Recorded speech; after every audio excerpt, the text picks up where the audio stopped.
त्याची चड्डी बोली करतो मी. तुम्ही मला सांगा की लहान पोर माझ्या समोर चालत नाही, तुम्ही बसवले जातात तिथं बघा, कंट्रोल करा. कोणी उठायचं नाही का? एक तासभर बसू शकत नाही काय असं? लाईन लावून लाईन तरी झाले तुमचे. नुसते मार मार मार का ते ढीक बाप झाला, खुश आई झाली, बोल वाटोळ व्हायला लागलाय. कसलं शरीर तुमचा? एक तास एका ठिकाणी बसू शकत नाही तुम्ही.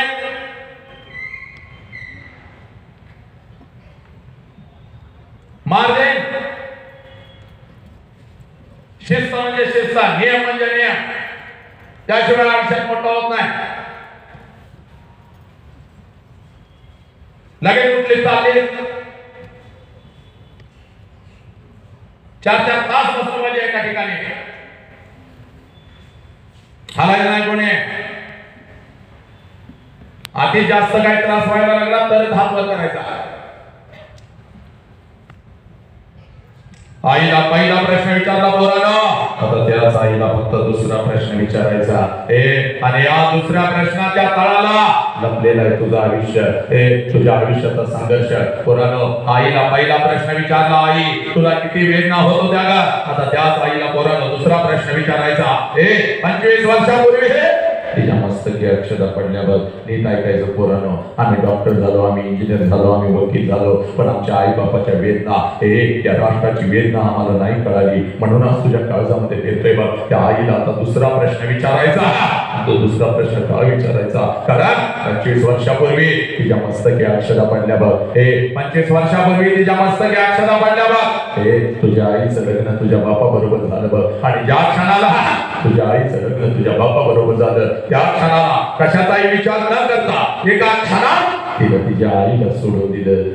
एका क्षणात तिनं तिच्या बापाला सोडून दिलं. एका क्षणात तिनं सगळं घरदार सोडून दिलं. आणि कशाचाही विचार न करता ती माऊली तिच्या सासरी आली बघ. आणि सासरी आल्यानंतर एखादच वर्ष त्या माऊलीनं फक्त स्वतःच्या सुखासाठी काढलं. एखादच वर्ष त्या माऊलीनं फक्त स्वतःच्या सुखासाठी काढलं. आणि पोरांनो, ज्या क्षणाला तुमचा जन्म झाला त्या माऊलीला स्वतःच्या सुखाला आग लावली.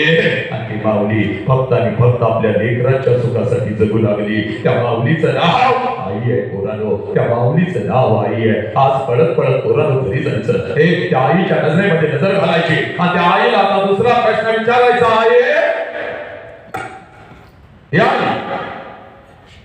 25 वर्षापूर्वी आई महिन्यातून 4-4 वेळेला तू तुझ्या माहेरी जात होतीस.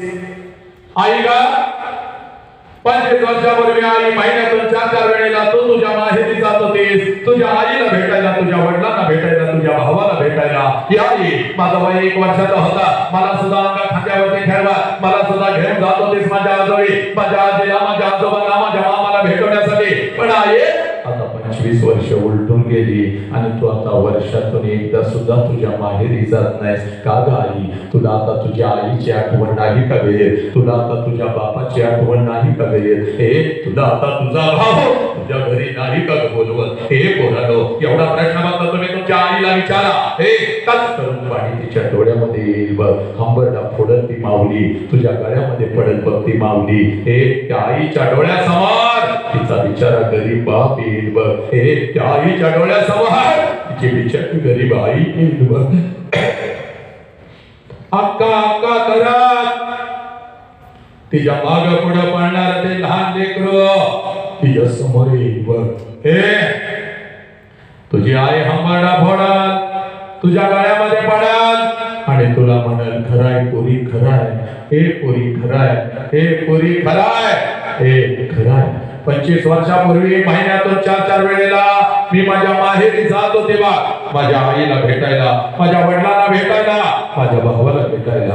पोरी तुझं वय 25 वर्षाचं, तुझं वय 1 वर्षाचं होतं बा. तुला सुद्धा अंगा खांद्यावरती खेळवत, तुला सुद्धा घेऊन जात होती तुझ्या आजोळी, तुझ्या आजीला, तुझ्या आजोबाला, तुझ्या मामाला भेटवण्यासाठी. पण पोरी आता 25 वर्ष उलटून गेली आणि आता वर्षातून काय ग 2-2 वर्षातून एकदा सुद्धा मी माझ्या माहेरी जात नाही बा. त्याला कारण आहे बा पोरी, त्याला कारण आहे. 25 वर्षापूर्वी महिन्यातून 25 वर्षापूर्वी माझ्या मस्तकी अक्षता पडल्यावर तुझ्या बापाचा हात धरत मी माझ्या सासरी आली आणि सासरी आल्यानंतर एखादच वर्ष मी कसं तर काढलं बघ आणि एखाद्या वर्षाचा एखादाच महिना मी कसा तर काढला आणि तुझ्या बापासमोर मी हांबरडा फोडून रडू लागली. अहो ऐकलं का हो, मला माझ्या आईची आठवण येते हो.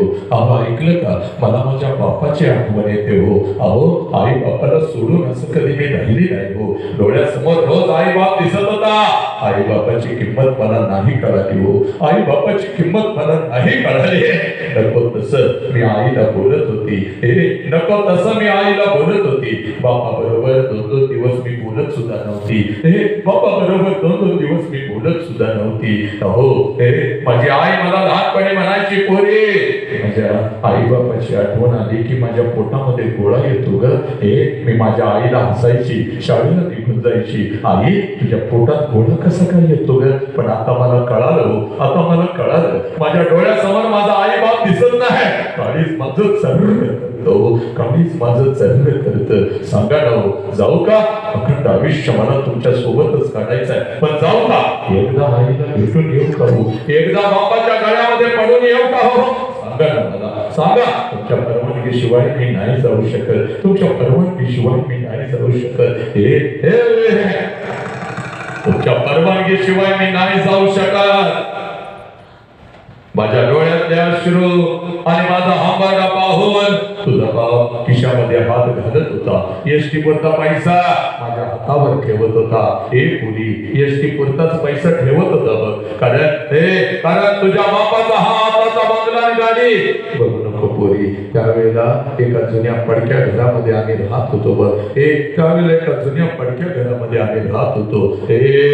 तुझा बाप एसटी पुरता पैसा माझ्या हातावर ठेवत होता आणि मला म्हणत होता, जा जा जा जा, पण लक्षात ठेव पहिल्यांदा चाललेस म्हणून पाठवतोय बघ. सारखं सारखं तुला आता जाता येणार नाही बघ. आणि जर सारखं सारखं जायचं असाल तर कायमच तिकडे निघून जायचं, परत तिकडे यायचं नाही बघ. एकीकडे माझा आई बाप होता, एकीकडे माझा सासर होता, मध्येच माझी घुसमट होत होती. काय करावं मला कळत नव्हतं बघ. काय करावं मला कळत नव्हतं. काय करावं मला कळत नव्हतं. या लाखोच्या गर्दीमध्ये अचानक मी एकटी पडली होती बघ. पुरी तुझ्या बापाकडून एसटी पुरता पैसा मी घेत होती. हातामध्ये 2 पिशव्या घेत होती. एसटी मध्ये मी बसत होती. एसटी माझ्या माहेरी येत होती.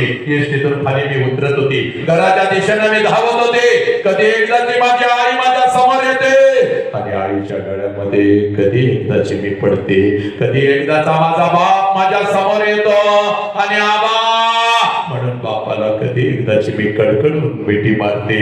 अक्का अक्का करत ते लहान लेकर कधी एकदाच माझ्या समोर येत आणि बाळा म्हणून त्याच्या गालावरून कधी एकदाची मी हात फिरवते. पुरी तुझ्या बापाकडून एसटी वरचा पैसा मी घेत होती. हातामध्ये 2 पिशव्या घेत होती. एसटी मध्ये मी बसत होते.